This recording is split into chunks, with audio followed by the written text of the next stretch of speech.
Raghu Raman, sir, we are ready to go.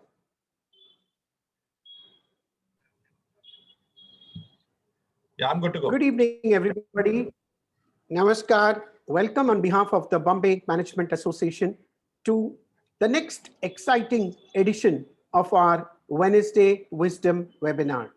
It's indeed an honor and pleasure to welcome in our midst Captain Raghu Raman, as he's very popularly known as Captain Raman to so many of us. Sir, I must assure you, many people who are gathered here today are big fans of yours, and they've been eagerly awaiting to learn once again from you and your wisdom on so many aspects of managing in this ruptured world, as you had aptly titled this session. For those few of us who are not aware about Captain Raghu Raman, I must say that introducing him is not an easy task, but I'll make a very, very simple effort to do so by saying that he is a leader with a difference. He has led not only individuals, but he has led our country by being part of the armed forces and worked on several important key distinguished assignments as a leader. Subsequently, he has even been a leader in the private sector by working with leading organizations like Mahindra and Mahindra and Reliance Industries.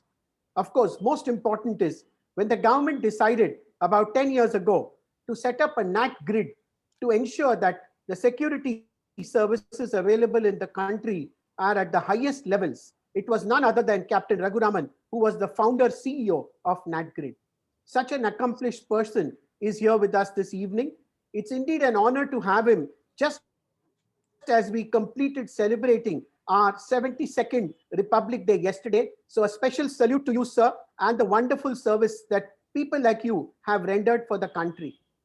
Subsequently, Captain Raman has been very active in ensuring that all his learnings and wisdom are shared across several conferences, webinars, articles, journals, and is a keynote speaker at several leading national and international seminars. In fact, his book, Every Man's War, is a bestseller, and so many of us have read that book in the past too.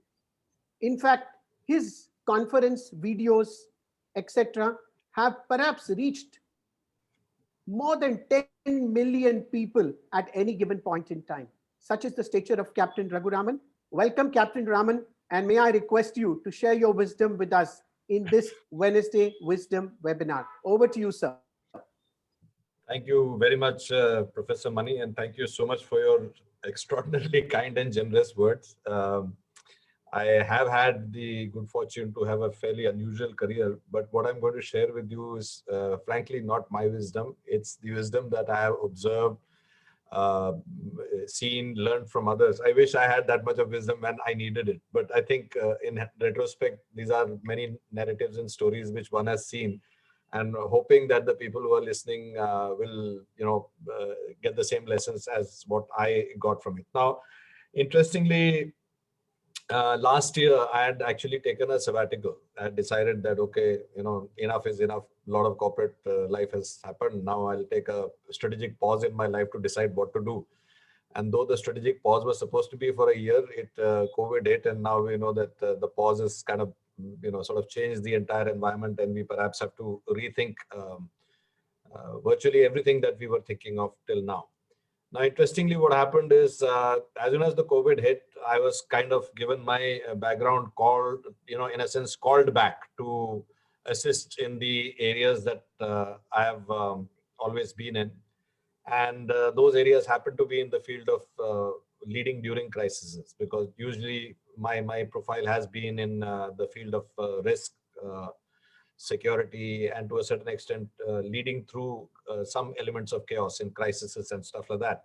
So I put together some elements that I have gathered in the last few months in terms of its application, and perhaps some of the things that I'm sharing are, almost like case study frameworks which might help us in terms of a structured way of thinking. So in a crisis, as you rightly can appreciate, nobody can really predict. Nobody can write an SOP for a crisis. SOP by definition has to be written for an event that has taken place in the past. In the ability of forecasting, human beings are rarely very good because we never really can forecast world-changing events. We can't forecast a 26/11, we can't forecast a 9/11, we can't forecast a tsunami, a COVID. We can, in hindsight, find enough people who said that it would happen, but that's neither here nor there. As a race, we are not able to forecast especially adverse events, whether they are slow moving or fast. Like pollution is a great example. I mean, with so many intelligent people in our country and scientists and institutions, we are heading towards a pollution disaster, but still, the issues are much more mundane and they are much more tactical. So this is a trait of human beings, and leaders, being human beings, have inherited those traits. So I think we need to be cognizant that during crises, we need to really look at the crisis and think differently. And that's basically what I wanted to share with you. What I'll do now is share a PPT that will help more than anything. It'll help me kind of remember the stories I wanted to share with you. One second. There we go.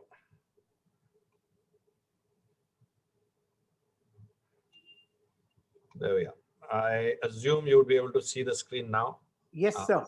Yes. So as you see, the title is Leading in a Ruptured World. Now, it would have been apt to have actually a title called Leading in the VUCA World, because many of us would be familiar with this term VUCA.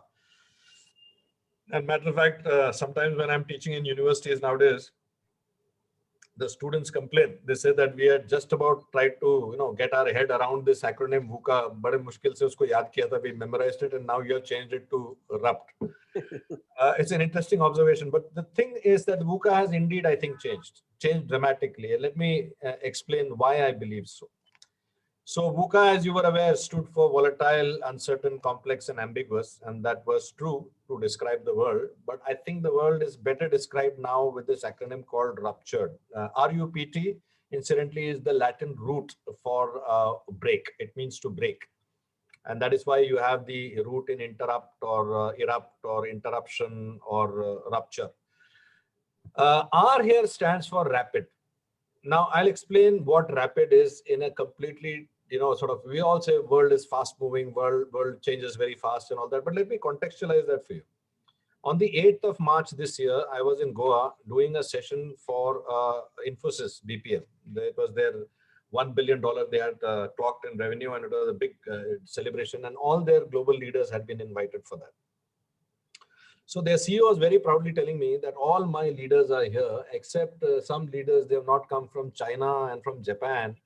There's some virus or something happening. There's some flu issues going on there. And these Japanese, they don't want to threaten their Olympics. So they are deciding to place some restrictions and all that. This was a problem on the 8th of March, which was at the opposite end of the world, and some minuscule problem which we are not concerned of. And you know exactly in 14 days what happened, in 2 weeks, what happened in India.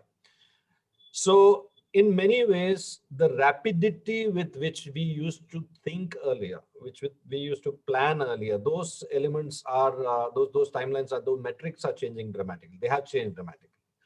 The world was uncertain earlier also. That is why you had the U in VUCA. And it's uncertain now, but it is uncertain in a much more dynamic manner. Let me put it across to you very simply. If I were to ask you whether you are free day after tomorrow evening, you can perhaps commit yes or no, either which way. But if the same question were to be asked of you of a date 2 weeks from now, you have no idea, because our horizons cannot plan for 10 days, 2 weeks. Rules will change, second lockdown will come, somebody in the family might fall ill, therefore it is so hazy now, so uncertain now, that long-term planning or planning the uncertainty, again, the metrics have changed dramatically. In crises, unfortunately, what happens is that most of the decisions that leaders will have to take or people will have to face will be paradoxical decisions. I was actually talking to a few women IPS officers day before yesterday. And it was very interesting because the police were explaining to me the drill that is taken because they have to write an SOP, they have to give to their jawans that this is the SOP you have to follow for COVID. So the SOP for a constable to go back home is that firstly he's going back home once in maybe 3 or 4 days. When he goes back home is that he stands outside the doorway because a 10 by 10 flat in which his wife is living, parents are living, 1 or 2 kids are there. So in that 10 by 10 flat, there is only one room and there is a bathroom. So he's supposed to stand outside, and the wife will give him a towel, and he'll take off all his clothes outside, and then he'll wrap the towel around him, and then he'll walk inside. This is the SOP for police constable. Until you question, what will a woman do? What will a woman constable do? So you suddenly start finding that at every level, the decisions that have to be taken are so paradoxical that you will have to take decisions between one wrong.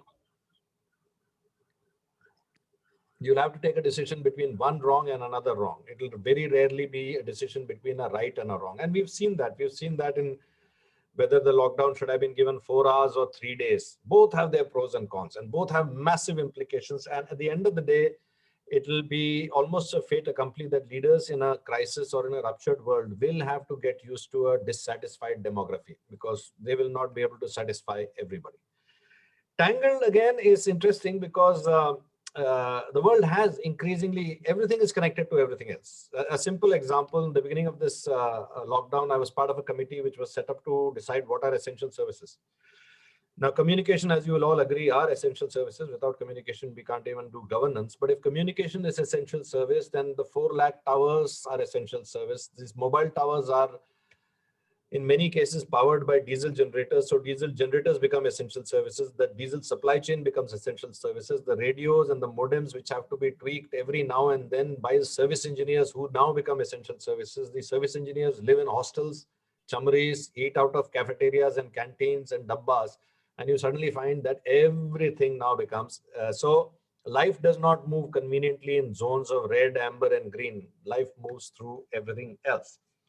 But this clear topsy-turvying of the world, which is, I think, very aptly shown in this slide, a company whose name most of us had not heard of 1 year ago, is now worth more than IBM, and a company that was the darling of the Wall Street Journal, of course, co-working space, now in a place where even office space is being, sort of let go of. We can imagine what will happen to co-working spaces. Very clearly, it shows that the world has changed dramatically.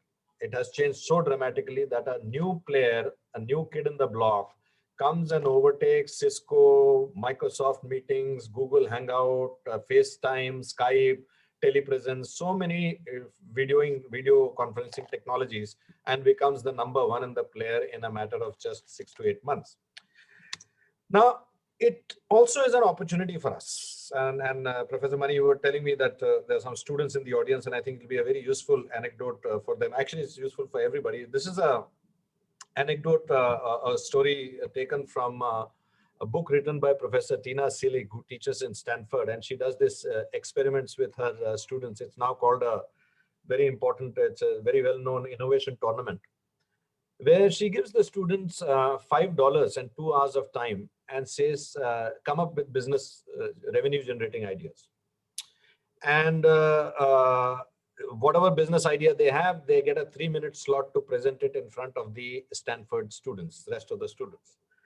So as you can imagine, many of these students, they come up with great ideas. Some of them think of, buying car washing material with that $5 and using that car washing material to wash cars, or some of them buy lemons and make lemonade and stuff like that.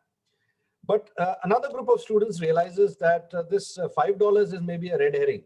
And maybe this is only diverting their mind towards the limitations. It is not giving them the insight into possibilities. And what they do is they realize that in addition to $5, they actually have 2 hours of time.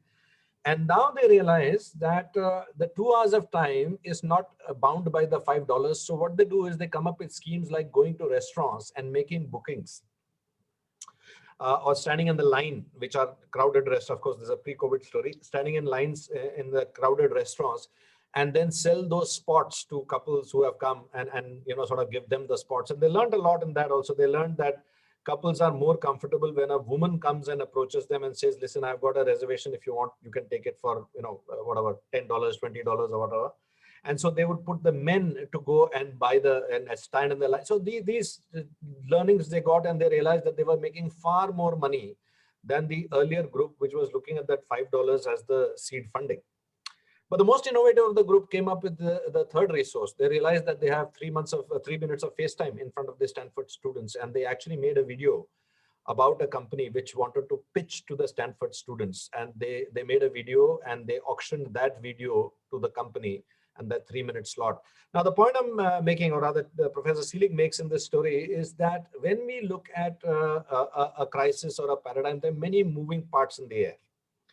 And many of these moving parts can be rearranged if we start thinking with first principles basis, not being seeded by our earlier year's plan, last year's plan before that, which is fundamentally represented here by that $5. But there are certain principles which I think will stand in good stead. They stand in good stead in any environment, but during a crisis, I think these principles assume slightly bigger importance. And these are the principles that I wanted to sort of touch upon very, very quickly. The first is a realization that the map is not the territory. What that means is that when you look at this map of, this is of course the London Metro, but any map only represents, it's only a figurative depiction of the territory for a particular purpose. So in this particular case, the London Tube map is very good for navigating inside the tube. But this map is completely useless if it is tried to be used outside the tube. Similarly, the maps that we have formed in our heads, which are maps of how we hire people, how we buy things, how our customers interface, what is our interface with technology, how do we take decisions, pretty much for every industry, those maps will change. And unless the leaders in those industries realize, there is a belief that a lot of them have that just because whatever we used to do in the physical world, we are now doing in Zoom. It is the same thing. It is definitely not the same thing. Customer patterns have changed. Customers have become much more discerning. I'll give you a very simple example. You're all aware that mental health has become a major challenge nowadays, and a lot of young people are seeking therapy. Now, pre-COVID world, a young boy or a girl, teenage boy who, let's say, needed assistance in the mental health space would be meeting a physiotherapist, a psychologist. In say Mumbai, if he's living in Parel, where I live, he must be looking at a circle of radius of maybe 1 kilometer, 10 kilometers or whatever. But today he can actually interface with the person who's sitting in Coimbatore, whose cost structure is 1/18 of a doctor in Bombay. So similarly, many other underlying patterns of customer behavior are changing. So the maps that we used to use to navigate the world of the past, if we continue to use the same SOPs, same maps, it will be about as effective as a passenger who was traveling inside the tube, deciding to use the same map to navigate when he gets out of the tube.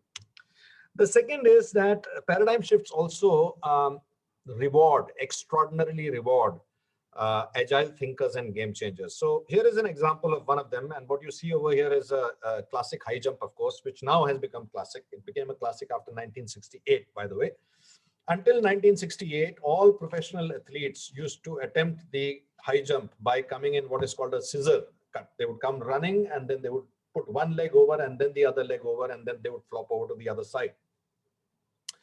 Until in the 1968 Olympics, a young engineering student, 21-year-old student who was not even a professional athlete, named Dick Fosbury, he came and he changed the way high jump was done by first moving his head over the bar and then clearing with his body, torso, and legs, and of course, setting a revolution in that game. And that sport has never ever been played the same way thereafter. Now, most people credit Dick Fosbury's ingenious style to his ingenuity, which of course he deserves the credit for it, and no doubt about it. But as people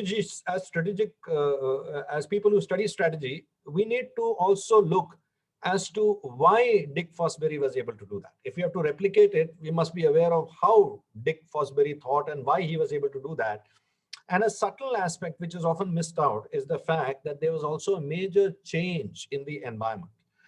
Until 1960s, the landing pit was a pit which was essentially dug sand. It was sand, it was loose earth, and therefore quite a surface to fall in if you're falling with your head or something. But in the 60s, that sand pit changed to mattresses, and the mattresses obviously allowed the athletes to take more chances and more risks in terms of how they were going to land. So it was the change in the environment which enabled Dick Fosbury to be able to find that one opportune way of leveraging that. Very similar to the example of Zoom, because I refuse to believe that the names I quoted earlier don't know video technology. They were the founders of video technology, but what they were not able to implement was the mental agility required in their organizations. In those massive organizations, the video conferencing was a small piece on the side, and the satraps who ran their empires of coding and selling processors and all, they did not want those, satrapies to change. And that is why when an opportunity came, it was a young player like Dick Fosbury, who did not have the baggage of athletes who have been training him, or schools in which high jump is taught in a certain way, or past masters who teach that. I think it's a very important aspect to remember that during paradigm shifts, agile thinkers, or people who are able to think mentally in an agile manner, they will have a disproportionate leveraging of their value. The third point is, I think a lot of people are believing that just because they are taking whatever we do in the physical world, a good example is this webinar that we are doing right now. And of course, there is no way the organizer, and in this case, Professor Mani, will believe that the efficacy is exactly the same. Definitely not. But we often discount how inefficient it is, how different it is. For example, if you're conducting a conference normally, in a conference, you have a lot of leadership tools like body language. If let's say your Delhi zone head is giving his presentation, you are at the same time looking at the face of the West zone head, you're looking at the face of the CFO, you're looking at the faces of some of the junior people who are squirming in their seats because they want to say something, but they're not getting an opportunity to say it. All of these signals, these mechanisms are lost to us. They're not with us anymore. Similarly, let's say you had a sharp rebuking, you rebuked some leader of yours, admonished him. Later on in the meeting, you have opportunity to put your hand around him and tap him on the back and say, hey, don't worry. Those things are taken away from us. A 5-hour conference, working lunch, conference has been compressed into an hour's Zoom conference. Typically, what will happen is the senior most person will speak, then the next, and 2 minutes are left. Someone will remember, is there anyone who's got any other point? Very unlikely that a junior person will find the courage to butt in at that. So we need to redesign these processes. We need to redesign these protocols. I'll speak about it in the next point when I talk about understanding a subordinate's viewpoint. But it's also important for leaders to create cultural changes. I'll give you an example. How often is it that a CEO, or let me flip this around. Many of the CEOs whom I mentor, I actually advise them that whenever you're doing a webinar now, make it a point, as soon as you have started the webinar, make it a point to get disturbed by either your daughter or your son or your spouse or whatever. They should come in, and for a minute, you just say, excuse me 1 second, and then speak to them, and then look back at your audience and say, I'm sorry, I'm using my son's laptop. Now, the reason to do that is to very clearly send out a signal into the ecosystem that the office is breaching into your home space. You have not brought your kids to the office. So people should not feel apologetic if their child is walking past. They don't have to go, I have my meeting. They don't need to feel like that. Then we need to show that it is the workspace that has come into your home as guests, and not that you have brought your family into the workspace. It's not. Now, these kind of psychological protocols have to be rewritten from scratch. We cannot, and those of us who are senior enough in this audience, remember the time when the ERPs came, whether it was SAP or PeopleSoft or any one of those innumerable ERPs that people take for granted now. When they came in for the first time, there was a lot of pushback. Many of the old timers wanted the bhai khata system, register system, purchase system, because now just faithfully lifting and shifting it into SAP will not work. SAP will have to be designed from ground up. ERP will have to be designed. Similarly, when we shift from a leadership is a contact sport kind of a philosophy, which is what we were trained for decades and decades, into remote leadership, it cannot just happen by putting a high resolution camera into place or a backdrop. It won't work. I think we have to rewrite that, and I think we need to realize that it needs to be done from ground up. I mentioned this aspect, and I often talk about it, that in good units in the army, young officers, when they come in, they are actually made to live with the troops for a few months. The reason for that is live with them, meet with them, use their toilet, their life routine. The reason for that is that when this young officer becomes a senior, let's say an adjutant, and he passes an order which, let's say PT is preponed from 6 o'clock, it's preponed to 5:30. he needs to be aware that the cascading effect of that on the junior most Jawan will be that he'll have to wake up at 4 o'clock in the morning. That's the cascading effect. So it's extremely important for leaders at all levels to view the terrain from the eyes of a subordinate. If they don't do, this is a live true story. Friend of mine, CEO of a company, a pharma company, gets more than 2,000 of his sales reps and staff and all of that on a big Zoom call to talk to them about empathy at 8 o'clock in the evening. Now, our man doesn't realize that many of his colleagues and workers will have one-bedroom apartments, and there's a CEO's call, and they're thinking that the CEO might reach out to them because he's thinking I'm doing it because I'm interacting with them and all. They have to keep their video ready and their family out of the frame. In some cases, send their family to the neighbor's house and all of that stuff. I think it's extremely important for us that many times the technologies, the facilities, the awareness levels that we take for granted because we have it may not be true in case of the subordinates. Now, in good old days, that was equally fine because the subordinates came to the same workplace. The AC was the same, the cafeteria is the same, the work system is the same, the machines are the same. But now we are in their workspace, which is not the same, where there is a very, very clear differential in the way of the facilities, in the way time is allocated, load sharing is allocated. In many households, the laptop that the children are using for their school's homework is the office laptop. So I think that realization need to come that when we redesign the processes for a re-engineered world, it has to be redesigned through the eyes of the subordinate. And of course, at the same time, also appreciating the superior circumstances. Very soon, we are going to see headcount reduction, whether we like it or not. I mean, anyone who's lived through 2008, 2002, 2000 dot-com bubble bust, we all know what's coming in the next few quarters.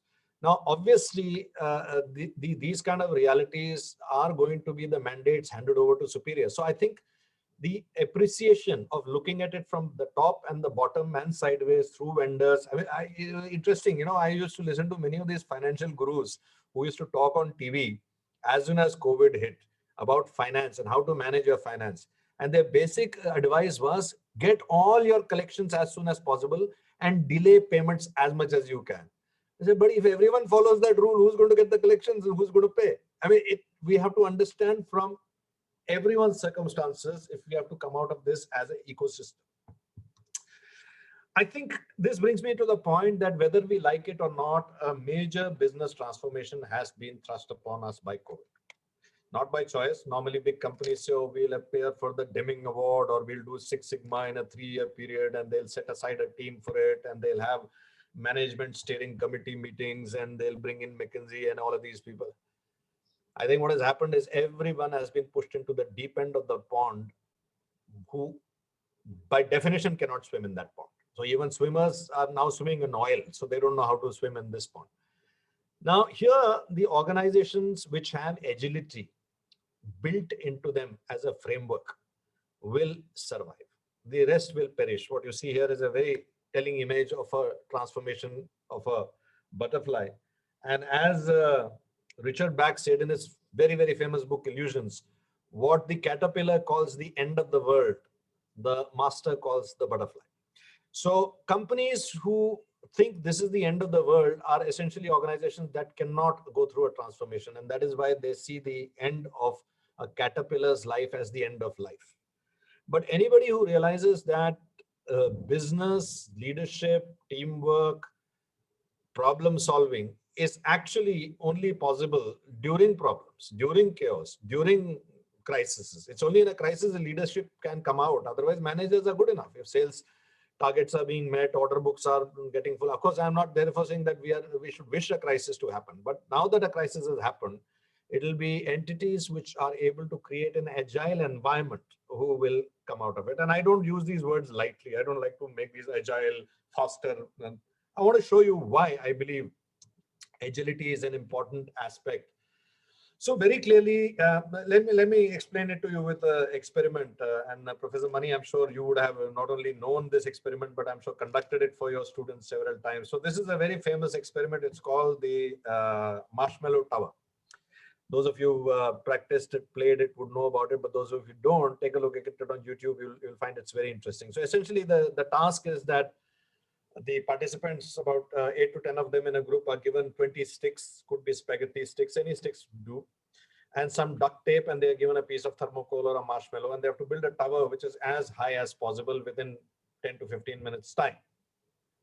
Now, this experiment has been tried across different professions, different demographies, CEOs, CFOs, marketing interns, salespeople, medical professionals, advocate, lawyers, kindergarten kids. I mean, you name it. It's been tried thousands of times in the world. And interestingly, a common observation which startles all organizational behavior specialists is the fact that the kindergarten kids beat everybody hands down.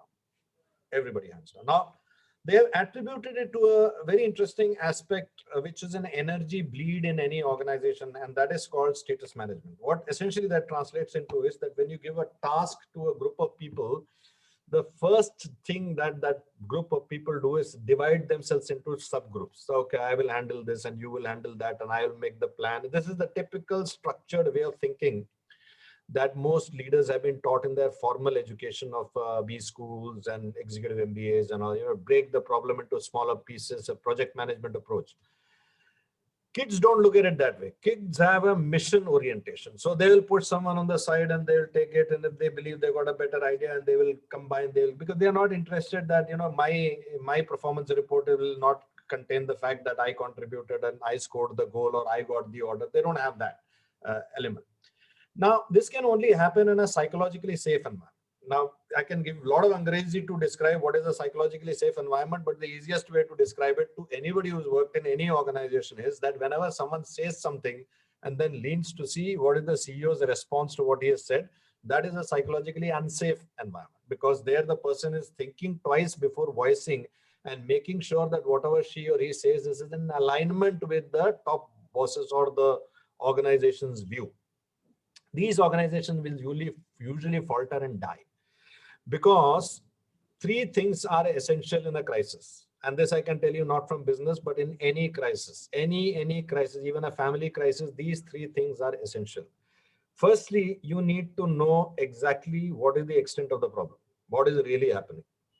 There's a crisis at home. Let's say, God forbid, one of your houses gets burned down. You get the news that your house is burned down. The first question you will ask is damage assessment report. What is the damage assessment?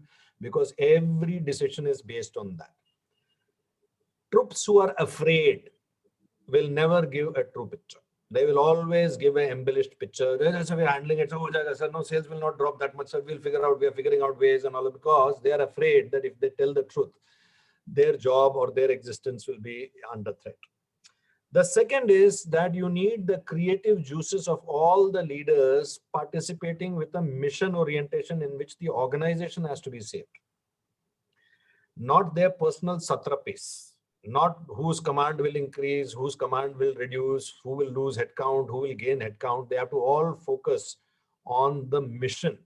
And they will only do that in a psychologically safe environment. If the environment is cutthroat, if the environment is pitting one leader against the other, if the environment is parochial, then in that environment, people will spend more time in undermining their competitor, who very often is within the organization and not outside the organization. And third, in a crisis, the solution is very, very fluid, extremely fluid. What you can arrest now in the next 30 seconds will cost a lot to repair much, much later. But to arrest it now, that leader must feel empowered. The leader must feel that if I take a decision, that decision will be backed up. I've been an advisor to many companies and many, many leaders who mouth the word empowerment. But I'll tell you, many of those leaders say empowerment, but 100% verification. That is not empowerment. I'll tell you the true definition of empowerment. I once told this to a CEO, that the true definition of empowerment is when you empower a certain leader or a level of leaders. Let's say you suddenly empowered, for whatever reason, your vice president level people to take a decision of up to 2 crores. Your empowerment is not by issuing the 2 crores. Your empowerment is first time when a guy screws up that empowerment and misuses those 2 crores, how you respond. If you respond by saying, yes, it will happen. We expected that sometimes people will make mistakes. Sometimes it will be a deliberate mistake also and all of that. It's okay, fine. We have taken a decision to empower 2 crores. Now move ahead. Or do you come down like a ton of bricks? This is what happens when we empower. See what? That is the true definition of empowerment. So you need people who tell you the truth. You need thinkers who will contribute their best mind and intent, regardless of what happens to them, but goodness of the organization, betterment of the organization. And you need leaders who feel that they're empowered to catch those fleeting windows of opportunity. This can happen only in a psychologically safe environment, not in an environment of fear. And we all know that a large percentage of organizations now are driven more by fear. Fear may not be there, but punitive, ESOP will not be given, bonus will not be given. And now, by the way, for most organizations, fear is the default option, because in any case, headcount story is starting. So when a headcount cutting story is starting, it puts all people, especially the middle level management and even senior leaders, on the edge. And therefore, the organization becomes much, much more afraid. The last point I want to share is the fact that in a crisis, one of the biggest resources for any organization is the morale. Troops who are beaten, who are completely, some other time when we have more time, I'll discuss with you one of the most famous campaigns of history of war, in the history of war, which is the Battle of Agincourt, in which 35,000 French elite troops, which were well rested, well prepared for the battle, were slaughtered by 5,000, 1:7, 5,000 British soldiers in the Battle of Agincourt. If you have any French friend, don't ask him about the Battle of Agincourt. He won't be a friend for long. It's considered the Black Day of the French history. And principally, of course, there was strategy and many other things involved in that, but principally it was morale which changed the entire course of the battle. And this we know as military practitioners that morale is the key. Everything else will follow. Now, morale, by definition, will be a feature in a healthy mind. Healthy meaning optimistic mind, a kind of a upbeat mind. It will never be there in a mind that is going through mental health challenges. Now, whether we like to admit it or not, and I'm glad that COVID has brought this aspect out to the forefront, but the fact is, in India, 1 in 6 Indians is suffering from a mental health issue. So if we have got about, I don't know how many people in the audience, whatever number of participants, 1/6 are suffering from some sort of mental health issue. And interestingly, if you actually study the subject deeply, you will realize that mental health is not some sort of a malady. It is like a viral fever. We all will get it at some point or time, maybe 3, 4, 5, 8 times in our life. It's no big deal. You get it, you are in that state for a few months, and then you become okay. But in a crisis situation, if we don't recognize this, then in effect, we will be trying to motivate troops who are mentally disengaged. It's a bit like you walk to a friend's house who has just got up from viral fever or just recovered from COVID and is half, they say, come, let's go and party. There is a very good buffet in Sun and Sand. Let's go and do that buffet. And you will be surprised why that person is not showing you that much of enthusiasm, despite such big statements being made. They are not, because they are not mentally in that zone.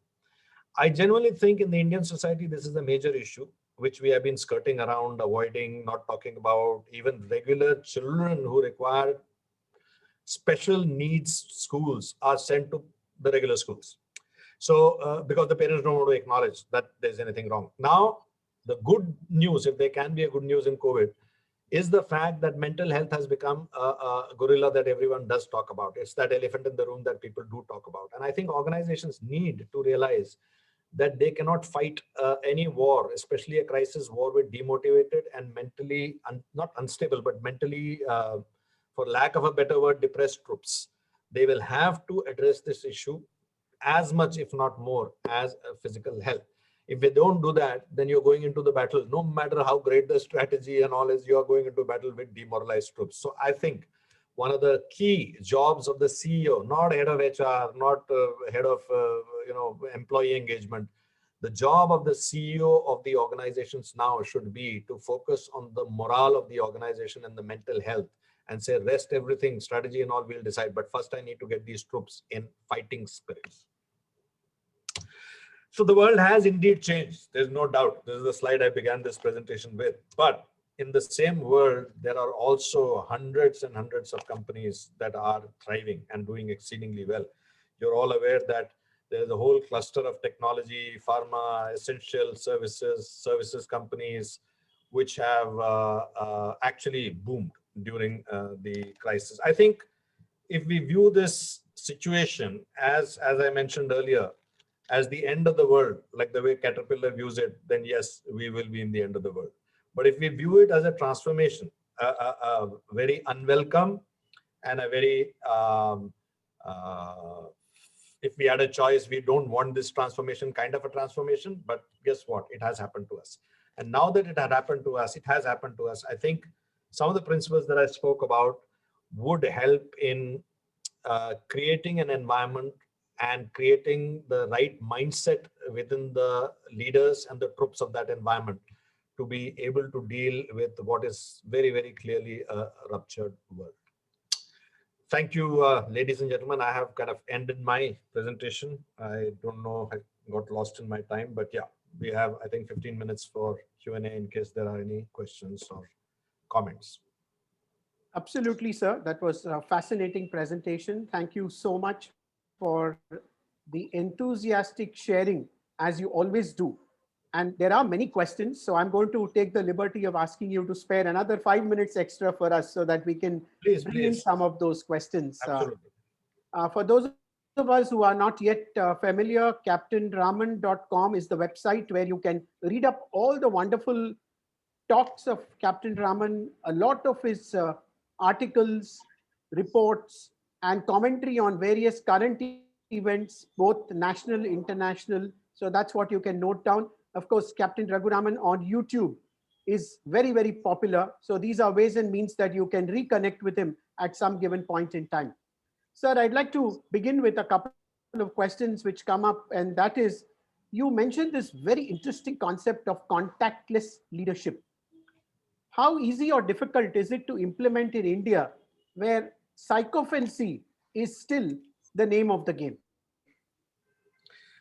I think that so firstly, we have to, it's a bit like saying that how did we implement communication in India by leapfrogging the telephone completely. India, if you remember, was the one of the few countries which actually got more mobile phones than the entire families. Now, of course, entire clans who got a mobile phone before they ever saw a lander. So we don't have to go through natural progression. So we don't have to move from psychophancy to non-psychophantic way and then move to a remote communication. So these are two different issues. We should not confuse it. I think psychophantic environment with or without contact is a wrong style of leadership. It's a wrong environment. And I don't think psychophantic environment can be blamed on anyone except the leader. Because if the leader chooses to have psychophantic, and there's a very popular saying that if a leader does not, if a leader surrounds himself with people who tell him what he wants to hear, then there will be very few people who will tell him the truth, who will tell him a dissenting view. And no leader can function without getting alternate viewpoints or the dissenting points that if you do this, then this will happen and this will be the counter to that. So without that, no leader can lead. So I think that is a separate issue. But the larger question really is this, that whatever style of leadership you adopt, like there are many leaders in this forum right now, and all of us have a style of leadership. Maybe someone has a style of leadership which is to walk up to people, talk to them. Maybe someone has a style of leadership that during an interview, you have to look into the eyes of the man and make a full judgment before hiring that person. How are you going to do that in Zoom? You will have to think of ways in which you will transform that capability into a digital form. You really can't say, okay, stand up, stand behind, let me see your full body. You can't do that, right? So you have to find ways in which you will transform the need for looking into someone's eyes and taking a judgment and find out how do I get to that. The fundamental question that has to be, like today I was speaking to a young entrepreneur. I hope he's listening as well, because I'd asked him if he wanted to join in, and he talked about his company, and he said that, we are in this zone and we don't want external funding. We are not scaling because we don't want external funding. Now, what he's actually saying is he doesn't want external interference. He has assumed that because there will be external funding, there will be interference. And therefore, he doesn't want external funding. But that's not true. Similarly, if we believe we need to look into the eyes of a person before taking a decision of hiring him, I think what we are essentially saying is we are looking for inconsistency. We are looking for some sort of shiftiness or non-shiftiness. We are looking whether the person will be steady when I pose him with challenging environments. We have to find other ways to do that. We have to find different mechanisms to do that. We have to find, so the point I'm making is that the transformation from a physical leadership to essentially a hybrid leadership. I'm not saying everything is going to go digital. We all know that there'll be certain functions that will happen once in a while. You will meet with the people, but the mechanisms that we used in our real world, like you can go to any ERP in the world. No ERP captures the fact that when you're walking across and you see that HR head and you say, yaar, release kar do yaar, wo badi offer letter, the guy has called me 3 times, you have still not released. And she said, no, but finance has not yet cleared. Can we go to that? I'll speak to finance. This happens in a corridor. It is never captured in any ERP. No ERP. You walk across somebody and you tell him, oh, my candidate here, he's applying for this internal exam, but you know what, but mother has died and he has been sent out to Jamnagar for the last 2 months. He's not had an opportunity. Just go a little easy on him on the interview. No ERP captures this, right? Now, these are trades. These are things which are done on a handshake. Vendors take up inventory and say, chalo, dal do saab, billing baad mein kar denge, aapko dikhana hai, go down se nikal diya, maine dal diya apne paas. Happens all the time. These don't get captured in ERPs. So similarly, there are many real world elements that won't get captured in Zoom. And if we don't think that, if we're not acknowledging that, then it is actually traveling with that London tube map over the ground. Because you're thinking that same behavior I'll be able to do in Zoom. You'll not be able to do in Zoom. Absolutely. So the next question is, we all agree that agility is the name of the game. What is the starting point towards developing an agile culture? First and foremost, I think you need a psychologically safe environment. You need an environment where even if the junior most person gives an idea which sounds completely cockeyed, that idea is given due. Even if it's a stupid idea, nobody, buddy, hell, nobody. You look at him and say, okay, good point. We'll get back to that later, and go ahead. That is the only way an organization can be agile. An individual can be agile. You can be an agile individual. There's no problem. But if you have to be an agile, let me give it to you with a simple example. Very, very simple example. Let's say there is a bunch of people who are tied with each other on the foot by a chain. Everyone is tied by a chain. So 8 people are tied with a chain, right? Let's say while you are walking, you're crossing a railway crossing and suddenly a train is coming. Now you need to be agile as a group, because your personal agility doesn't matter. If you're agile and you try to jump, the chain will hold you back and you're back with this. So you need the entire 8 people to be agile. If the entire 8 people have to be agile towards one direction, because it's pointless if 6 jump in this direction and 2 jump in this, then again disaster. So if all 8 have to jump in one direction, that agility will only come when that organization is working as one team, and one team will only come when internal parochialism is not there. When internally they're not rivals. And I think this is a great opportunity, because always unity in a team comes when there is a mission that is larger than the normal sales target and quota, and whether he'll win this year's sales rep of the year or whether I will win. It is very much bigger, whether we'll survive this or not together. So I think that mental agility, if you want to, or the team agility you want to bring in, you have to create a psychologically safe environment. And to create a psychologically safe environment, you need a leader who is not authoritarian. Please remember, in an unseen crisis, getting an authoritarian leader can be a disaster. Authoritarian leader is very good to turn around a company who has been there, done that, is to put out a refinery fire because he's done it several times in the past. But you would take an authoritarian person who is got a more directive style of command rather than a consensus style of command. That person will be depending on her knowledge or his knowledge to solve entirely new problems. And entirely new problems cannot be solved by sheer intelligence of one individual, no matter how intelligent that person is. It needs to be solved with a series of experiments. You try something, it will work, it not work, okay, try something else, then you'll do something, then you'll do something. Now, for that kind of an environment, you need an environment where people are psychologically safe in giving ideas, giving thoughts, giving dissent. So to bring agility into an organization, you need psychological safety, and psychological safety can only be brought by a leader who is herself vulnerable. So if a leader is comfortable saying, I don't know, we have to figure this out. We'll have to figure, yes, we'll figure out a way, that's for sure. I don't know exactly how, but we'll figure this out. That, to my mind, at least with the core team, I'm not saying rank and file. You don't have to tell the rank and file, I have no clue. That's not the point. But with the core team, unless there is an environment of how do we resolve this, how do we solve this. When we were designing NatGrid, this was 10 years ago, when privacy was not such a big issue, at least in my head, because I came from a background that in a country where millions of people defecate in the open, where millions of people get their letters written and read by somebody else, what is privacy? Privacy, देखेंगे, बाद में देखेंगे. But it was the youngsters who pointed out, no, sir, privacy is a major issue. It's a big issue. We'll get into trouble. And it was because we paid attention to what they said that we were able to avoid many, many delays, which would have otherwise, tied us up in this, this case and that case and getting this, sanction and that approval and all of that. So I think if you need agility, you need a psychologically safe environment. You need psychologically safe environment. You need a vulnerability. Let's take it to a family. Let's compare family A, where there is a draconian father figure who takes all decisions in the family. Everything is decided. कहीं जाना है, नहीं जाना है, ये वो बच्चे क्या पढ़ेंगे, कहाँ शादी करेंगे. I'm of course painting extreme examples to illustrate the need for agility.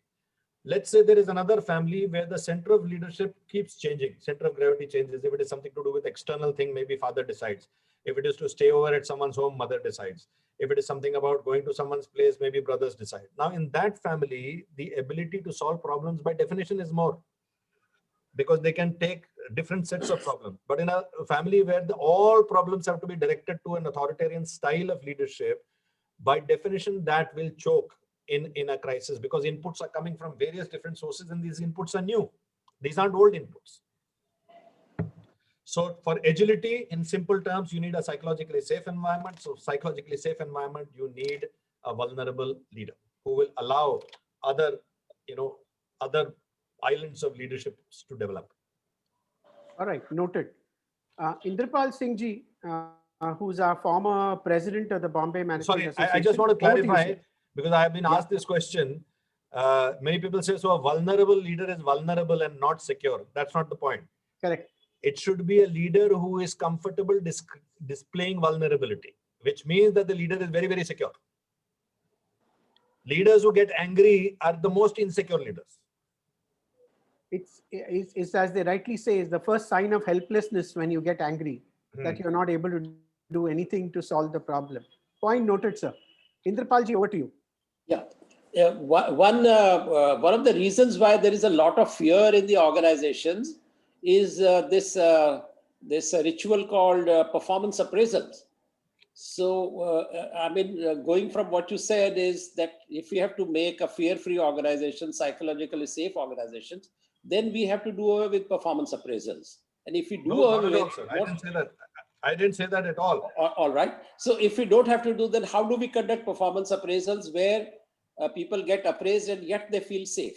So you are going with an assumption that I am going to use performance appraisal as a tool to drive or propel my people further.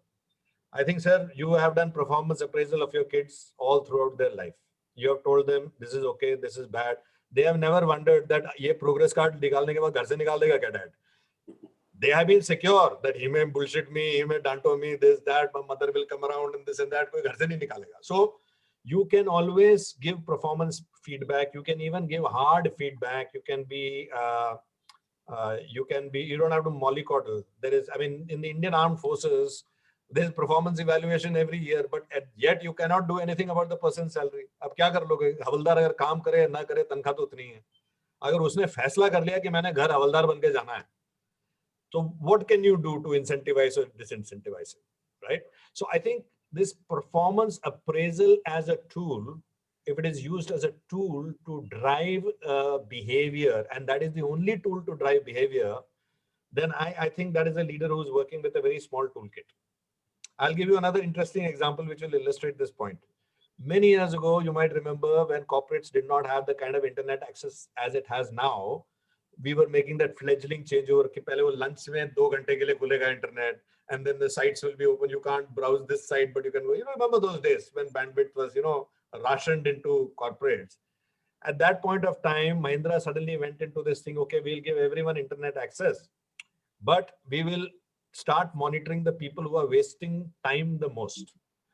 तो हमने एक वो बनाया, and since I was the head for security, this chart used to come to me कि इस department में सबसे ज्यादा लोग टाइम वेस्ट कर रहे हैं इंटरनेट में, ये 10 लोग, top 10. So let's say I used to do this. I used to go to the department head. So I used to come to you, sir, Inderpal sir, and say, sir, I have got the list of these 10 people in my this thing who are wasting maximum time. And you would jump up and say, tell me, who are you? I said, sir, you tell me. आप बताइए ना. अगर आप अपना organisation चला रहे हैं और आपको मैं बताऊं कि इंटरनेट में कौन टाइम वेस्ट कर रहा है, तो फिर ऑर्गेनाइजेशन में कुछ गड़बड़ है ना सर, क्योंकि वो तो फिल्म फेयर में भी वेस्ट कर सकता है टाइम. इंटरनेट की क्या जरूरत है उसको.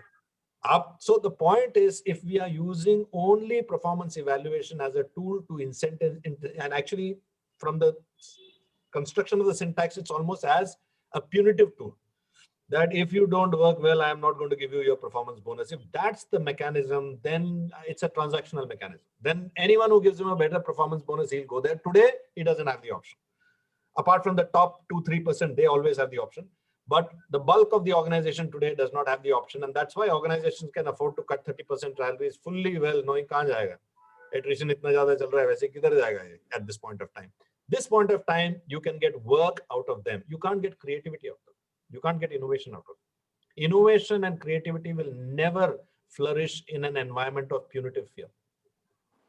Only innovation that will, or innovation that will come out there will be, how do I make more out of my job? That's the only innovation that will come. How do I take care of myself? It will never be what do I do for the organization. Wonderful. Thank you. Captain, there's another interesting question. Most leaders are worried about increasing their followership. Few leaders want to develop other leaders. How do we change this entire approach to leadership?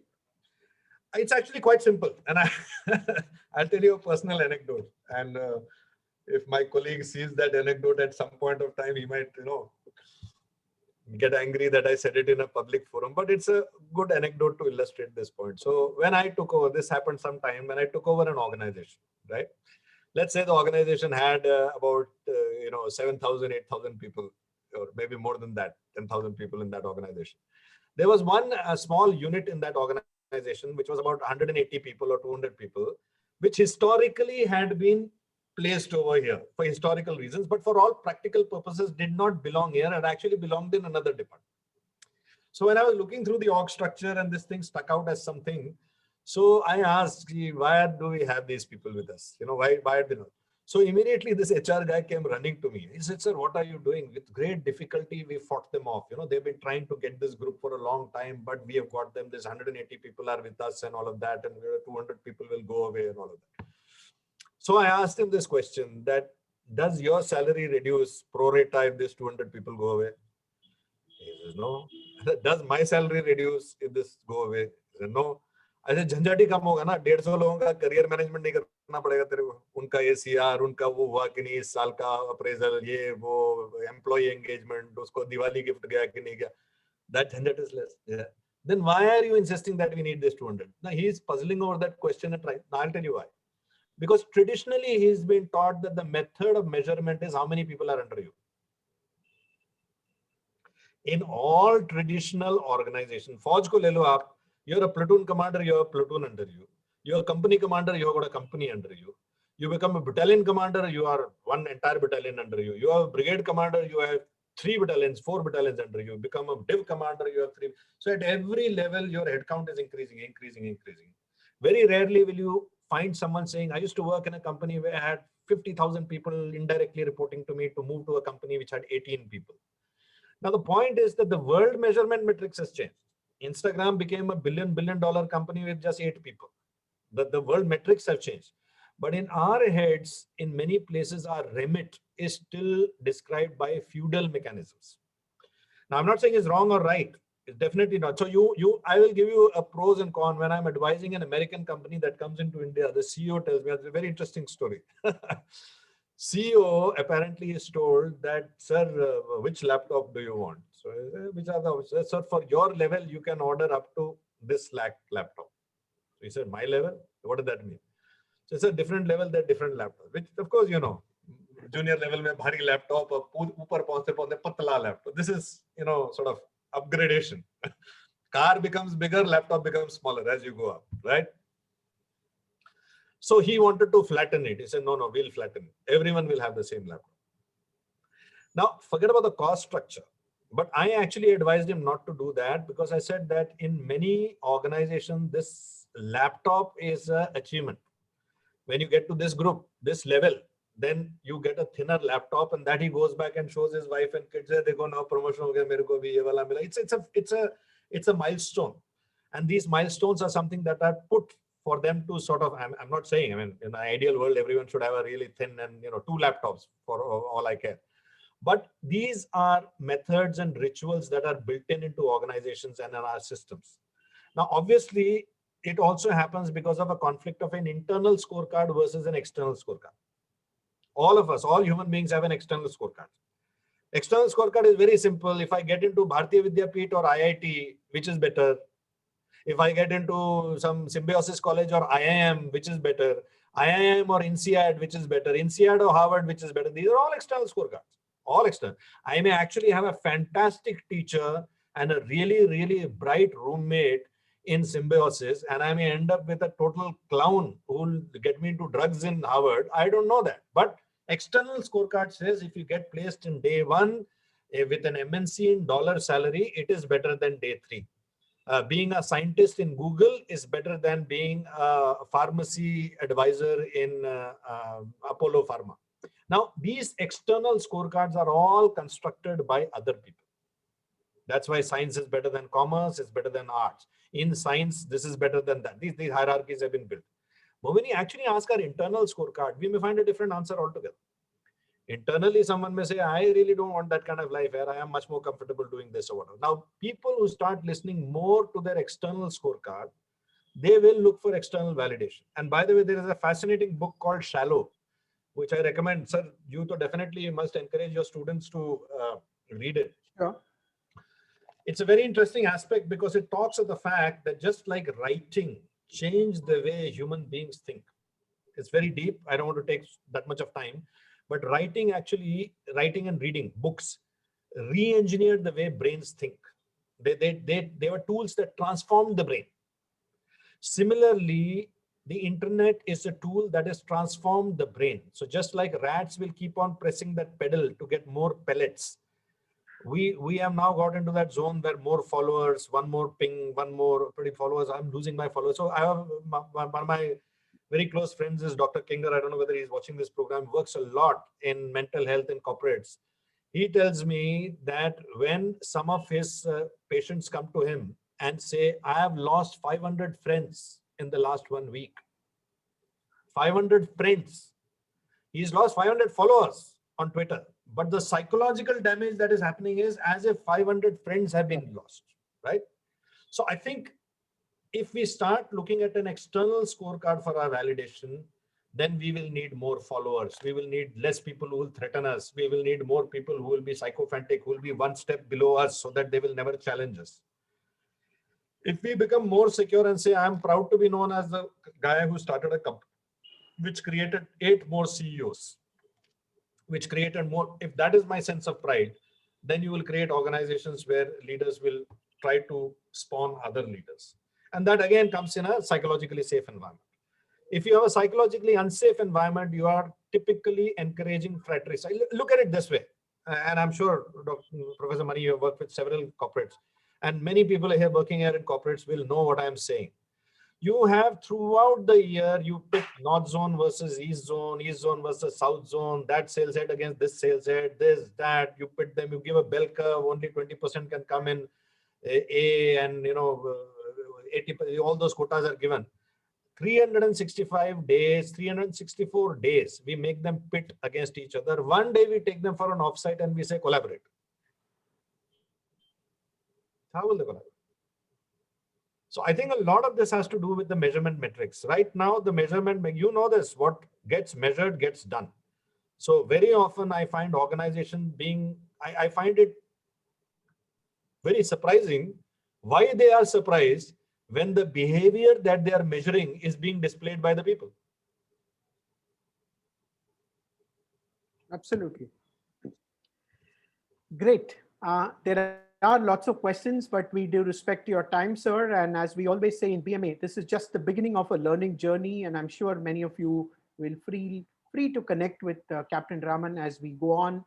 I'd like to conclude this session formally by handing over to Mr. Ernest Fernandez for one last question for this particular section. Mr. Fernandez is a very senior industry professional, retired, and a former president of BMA himself. Over to you, sir. Well, a lot of wisdom has been shared by Captain Raghu Raman. May I just ask him one question connected? Sir, may I just ask you one question? Yes, of course. Sir. You see, whenever a manager is asked to solve a problem, he first looks at what are the processes and rules in the company. That's the first thought. Am I keeping within the processes and rules? Now, how can you expect a person to be creatively agile when his first thought is about rules? And as rules in our country govern everything we do. So I have two answers to that, sir. Actually, in the army, in the US Army, there is a term for it. It is called selected insubordination. It is not insubordination for the sake of insubordination, and it's not insubordination. It is selected, or more, I would term that, I put it as selected deviation. Now, I'll put it across why. So firstly, I do genuinely believe that creativity has to be within constraints. So one cannot say, I need all the resources in the world and then I'll become. Matter of fact, we are very rarely creative there.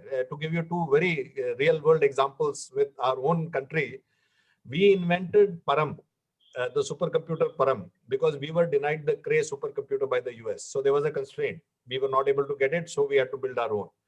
We built our own rockets. We are today considered one of the first in the leading players in missile development program because we were denied the cryogenic technology by the Russians. We still are struggling to make an indigenous rifle because we could for decades buy a rifle whenever we wanted to buy a rifle. And the same story is true for all nations who have been extraordinarily innovative, that they have been. Why did England have to become sea travelers? Because there is nothing there in the island. There's no prosperity possible in the island. But if you're a subcontinent where even if you put a mango seed and it becomes a tree, what is the need to be aggressive? What is the need to go out there and all of this? So our culture shape us, and these things shape us. So constraint is definitely required. So if anybody comes to me and says, I'm a very creative person, I'd say, you show me your creativity inside a box. That box may be a financial box. That box may be a box of constraints. That box may be rules of governance. If somebody says, I'm very, very creative, but I'll have to fiddle a little bit with the sexual harassment rules, I say, boss, I don't need your creativity. You let it be. But if someone says that, listen, if you give me a little bit of leeway here in terms of, like if someone comes, I had implemented this in my organization. I'll give you two examples which corporates can implement right now. Right now they can implement, which creates a sense of creativity and innovation. Okay, my first proposal to you is that if you tell any employee, you can choose at a certain level to experiment with it, that 6 months of your CTC, you can take a decision. Or 10% of your CTC, you can take a decision. You don't have to ask me. Now, let's say there is a person who's got a 1 crore as a CTC, which means in a quarter, 10 lakhs worth of decision he can take, no questions asked, right? Now, my point is, if you cannot trust him with 10% of his CTC, what is the point of giving him that CTC with which he is sitting on crores and crores of budget? If he is not sanctioning, he's at least influencing, he's taking decisions on that. I'll give you another example, and this can be rolled down to a much lower level. Let's say we start a scheme in our organization. You can go and attend any course in the world within, say, a limit. Let's say 5 lakhs is the ceiling. Again, you can make it a ratio of the CTC. At this much of ratio of CTC, you can go and attend any course in the world. No problem. We will not ask you why you want to go for this course. What will it benefit? No, you go. When you come back, the only commitment is you have to do 3 instances of the same course. So let's say you attend a 5-day course, no problem. You do a compression of that and you do 2-hour session 3 times for rest of the whoever wants to attend. If you get out of 5 stars, 4 stars or above, then the course fee and the duration of the course, and we have also a limitation on the duration, it cannot be more than a week. The course fee and the duration of the course is borne by the company. Good, well done. If, however, you get 3 stars or less, then half the course fee and half the period that you went to attend the course is taken off from your leave. Now you put money where your mouth is. Now I'll tell you what will happen. Yes. Firstly, the guy is not going to select some undy-fundy course. He'll select a course which he knows has got relevance to the rest of the organization. Not I want to learn cooking, but the organization is on HTML programming. He'll learn something which he'll come back. Secondly, now he's paying attention there because he has to take notes, he has to make slides, he has to give that presentation when he comes back. And third, with the cost of one person attending, let's say, executive MBA for 3 days on sales and forecasting, you now have a team which has absorbed a great part of that knowledge. And you have taken that 2 lakhs or 3 lakh investment, you have made the person feel empowered. You have put the decision down at the person who has to implement it. So rather than some LNOD person deciding what the course should be, the person who needs the course decides. You have propagated that internally, and it has been done at zero risk. Now, this is a creative solution. It has come well within the rules. No rule has been breached anywhere. This is what creativity is. So if anyone comes to me and says, I need a creative solution for, I'll give you another example which we had. When I was working in my previous organization, we have an internal exam there called CAPS, Career Accelerated Program. It's an exam which everybody can apply. I think you have to have 4 years of service or something in the organization. Everyone can apply. And it's a rigorous process. It's a written exam which is very rigorous. Then there is an interview panel which consists of people who are not from your department. So if I'm from security, then someone from oil and gas, someone from geo, someone will interview this person, and then he has an external assessment. So we just decided that, and traditionally from the group, security group, maybe one or two people would go. They will also be nomination-based vacancy. Tumhare ko bhi ek vacancy dena hai, to ek banda aa jaye tumhare yahan se. We decided that we are going to go hell for leather with preparing our, all our rank and file. We'll coach them, we'll prepare them. I got hold of previous year's papers. I made it the accountability of every locational head. Not accountability as in if you don't make him pass, see what will happen. I would tell them, sir, let our kids pass, sir. Unko thoda personal coaching do, sir. Ghar pe bula ke thoda personal coaching do. Unko, just make them into gentlemen, tell them how to sit down, because most of my leaders were military officers. So how to sit down, how to have dinner, how to engage, make them personality wise, empower them and all of that stuff. What happened was we started getting a lot of these students cracking the exam, and many of them were now getting laterally shifted out from security into other departments. This relieved the pressure on me in terms of promotions. Because otherwise I would have a promotion jam and I would not, then these people would leave me and go to some other organization because they won't get vacancies here. Now, these are all solutions which are within the rules. No rule has been violated.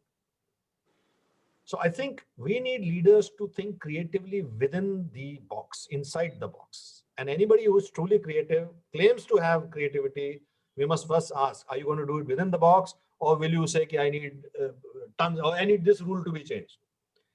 I am not for a moment saying that rules should not be questioned.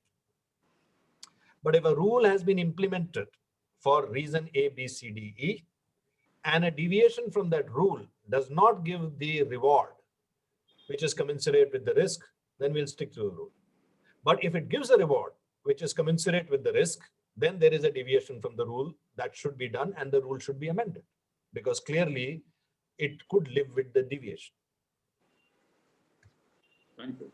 By the way, just to illustrate one point, sir, since we were talking about it earlier, this is another major tool that is going to go away in contactless leadership. Let me give you a real world example. In the good old days, a young officer could accost me in a canteen and come up to me and say, sir, can I take 1 minute of your time, sir? And say, yeah, what happened? Sir, really sorry to disturb you, sir, but what happened, sir, I've been transferred just now, sir, to Jamnagar. But I just came with my mother last month. I wanted to get a cataract operation done, sir. And 1 month it will take, sir. After that, I'll go to Jamnagar. No problem. But you order, I'll go even now, sir. But mother, I could look into the eyes of that man and say he's telling the truth. And I could just pick up HR and say, delay karo thoda sa isko. Tell him, we'll manage karega wahan pe. I'll speak to that guy and manage over there. Now that request will come to me via email. And by the time that request will come to me, it will already have the HR head's caution that if we do this, it will set a precedence. And I will be guided more and more to conform to the rules, conform to SOP. Whereas as a leader, my job is to deviate from the SOP. And I will also answer that as a caveat. Somebody once asked me this, that what if we deviate and we do something and it goes down the drain? Then I said, then your neck goes. Your neck is on the line when you take a decision. And that is why your salary is exponentially different from a manager. You are paid to take those risks. And when you take the risk and it fails, you pay for it with your job, which is why you get paid more than a manager. That's how you earn your keep. Wonderful. I think that whole idea of thinking creatively within the box was something very, very nice, because we are so used to listening from people that think outside the box, think creatively. But this was something very, very interesting. Thank you so much, Captain Raman. I'm going to request my colleague, Jagmohan Rishi, who is the head of learning and development and digital for Wokat Limited, also a member of our managing committee, to please propose a vote of thanks on all our behalf and share his views. Jagmohan. So Thank you. Thank you. Jagmohan begins, many years ago, I've done an assignment for Korakiwala Sahab also. Okay. Kya baat? Kya baat? I Great, think sir. that time your CFO was Rajiv Gandhi. Okay. No, I don't know him, but So that name is something you normally will not forget. His name was Rajiv. Rajiv Gandhi is a good name. Right, sir. Thank you, Captain Raman. I mean, it's a real immense pleasure to listen to you. I think whenever I got opportunity, I always listen to you.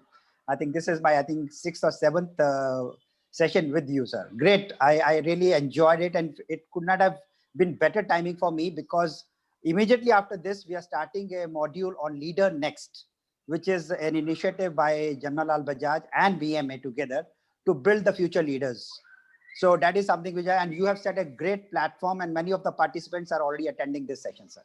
I think some points which I like to say is that you mentioned about map is not a territory, and the new rules of business is being drawn, and that is something which the leaders have to think that way, and that you're making the leaders think, and agility and creativity. When you mentioned that particular point, sir, I think I remembered my childhood when my father is an ex-army officer. And when the Delhi report of the Jawan used to come, he used to write English in Hindi. Roman Hindi. Roman Hindi padta tha. So I used to, imitate him. And I said, what a creativity. Today I recall it such a creativity that he has written English in Hindi and he used to give the complete report. I mean, that was great creativity. And I think today's leaders have to think agile and creativity, and that is going to be game changers. And most important point, sir, which I think is the take home for all of us, is make a psychologically safe environment and create a culture of performance, and of course, culture of learning also, so that, the ecosystem is being created. And I think a lot depends upon, I think you are already doing this, and like you and Professor Mani and the senior leaders like Inderpalji, who are influencing the leaders of this society, corporate, or even in the political world, who will do these things like, creating new rules of business or agility or creativity. So thank you very much, sir, on behalf of BMA. We are so glad that you took up this session, and it has gone in a big way. Thank you very much. Thank you. Thanks, sir. Thank you for the opportunity. Thanks, Captain Raman. We'll take 1 more minute of your time to have a group photograph, though digitally. May I request everyone to put on your cameras so that you can capture this moment that we spent this evening with Captain Raman. Quickly put on your videos when I request our efficient secretariat from the Bombay Management Association. Lakshmi, Oindrila, Supriya will do the honors. So we call them the Atmanirbhar BMA team who do the photographs for us. We don't need an external photographer. So put on your best smiles. And I'm also acknowledging the presence of Mr. K.A. Narayan, the President, Human Resources of Raymond Group, who's also our honorary treasurer. Narayanji, I didn't notice you were here. Welcome, sir. Thank you for joining us. Thank you. Captain, is a joy to listen anytime. Thank you, sir. You're very kind. Very kind. You did a session for us. All right, as well. everybody. I remember. And you were my neighbors in Mahindras. So Yeah, that's right. Yes. And one of my former colleagues from Reliance has now joined you. So. Yeah, that's right. Yeah, Adhir is working with me. Okay, that's wonderful. So give us a minute. We have 4 screens to cover. Captain Raman was asking how many people were there, because we were worried about the mental illness ratio. We had about 82 people attending this session, but I leave the second part of the discussion to some other time.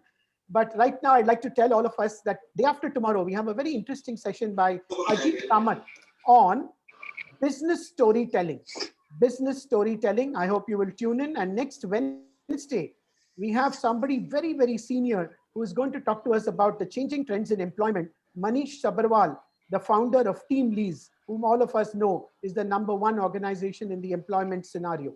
So look forward to your presence in this learning journey that BMA took up digitally. Delighted to share that we have completed 85 webinars as on date, and we look forward to hit the century with all your support and cooperation. Thank you, Raman sir. It was a delight to have you, and I look forward to all of us continuing this learning journey. Thank you very much. Have a good evening. Namaskar. Thank you very much. Bye-bye, sir. Thank you very much.